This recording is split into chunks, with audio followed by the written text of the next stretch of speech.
भूत, प्रेत, आत्मा, शक्ति, भगवान, ये ऐसी चीज़ें हैं जो स्पिरिचुअलिटी पे अपना आधार रखती है। आज हम वो सच का पता करेंगे जो कोई नहीं बताता।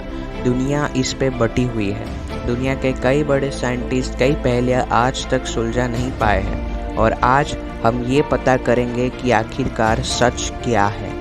और मैं आपसे वादा करता हूँ कि इस वीडियोस की सीरीज़ के बाद आपको 100% पता चल जाएगा कि किस पे विश्वास करें। जब से इंसानों का इवोल्यूशन हुआ है तब से लेके आज तक हम छोटे से छोटी चीज़ परमाणु और बड़े से बड़ी गैलेक्सीज ढूंढी है, पर हमें परमाणु से छोटी चीज़ कोई नहीं मिली जिससे ये आत्मा बनी हो।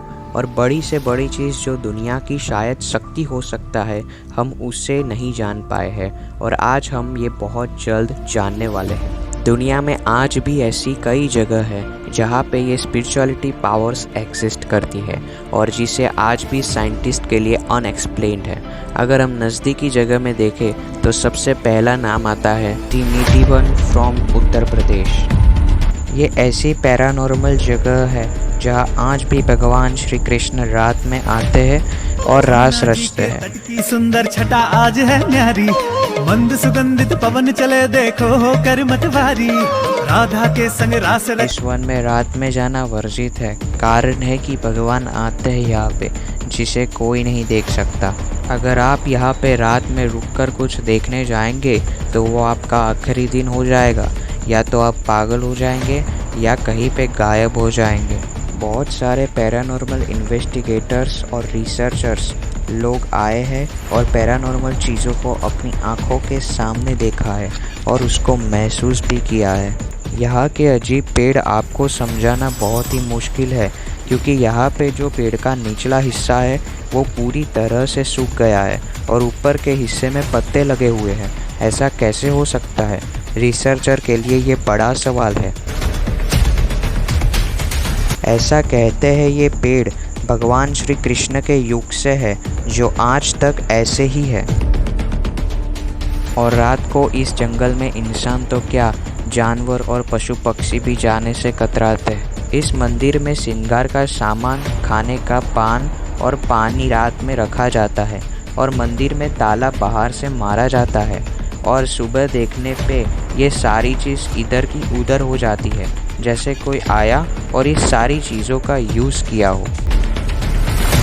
और मंदिर का कोई और रास्ता बाहर जाने का है ही नहीं, तो ऐसा कैसे हो सकता है? जानकार बताते हैं यहाँ पे भगवान आते हैं और ये सारी चीज़ों का यूज़ करते हैं। अगर स्पिरिचुअलिटी को ना माने तो भगवान पे भी सवाल उठते हैं, जो हम आगे बहुत जल्द जानने वाले हैं। पर सवाल वही का वही है कि ये जगह में ऐसा तो क्या पावर्स एग्जिस्ट कर रहा है।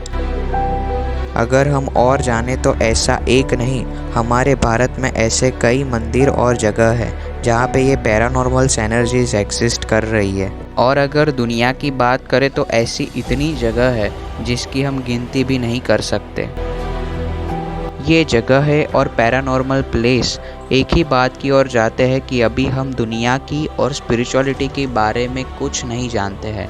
हालांकि उसकी कुछ पावर्स आज भी एग्जिस्ट करती है जो हमारे सामने है, पर हम इसे ये नहीं मान सकते कि स्पिरिचुअलिटी है।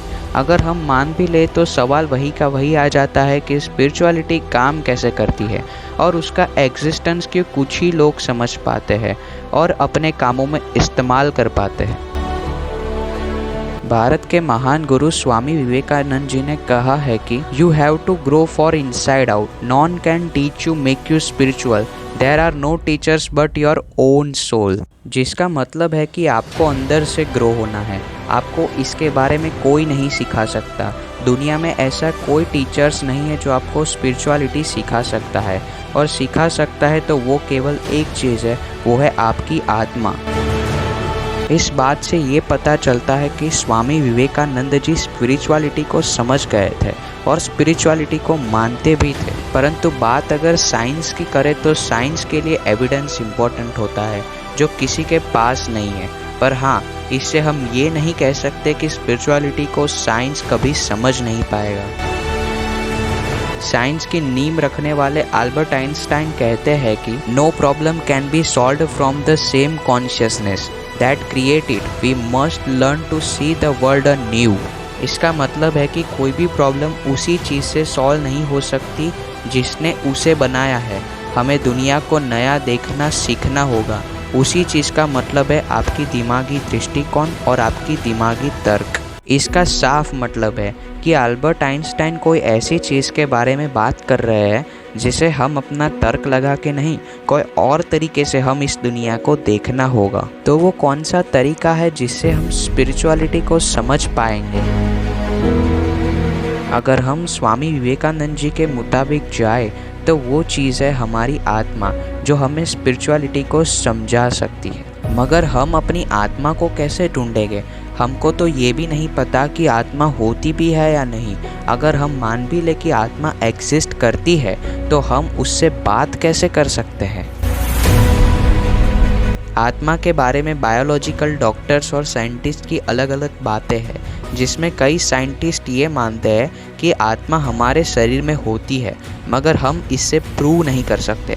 अगर कई साइंटिस्ट ऐसा भी मानते हैं कि आत्मा जैसी कोई चीज़ एग्जिस्ट करती ही नहीं, ये बस एक सोच है, उससे ज़्यादा कुछ नहीं। और अगर हम उस साइंटिस्ट के फेवर में जाए कि आत्मा होती है, तो उनकी सबसे पहली और फेमस थियरी आती है दी 21 ग्राम थियरी। इसके बारे में बहुत लोग जानते हैं, मगर मैं बता दूं कि इसमें ऐसा पाया गया है कि मरने के बाद इंसानों के वज़न का 21 ग्राम वज़न कम हो जाता है, जिससे हम आत्मा का वज़न कहते हैं।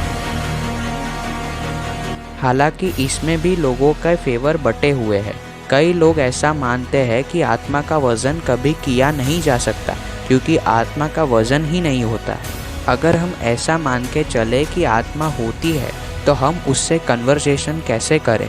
इस सवाल का जवाब मैं इस सीरीज़ के अगली वीडियो में आपको बताने वाला हूँ।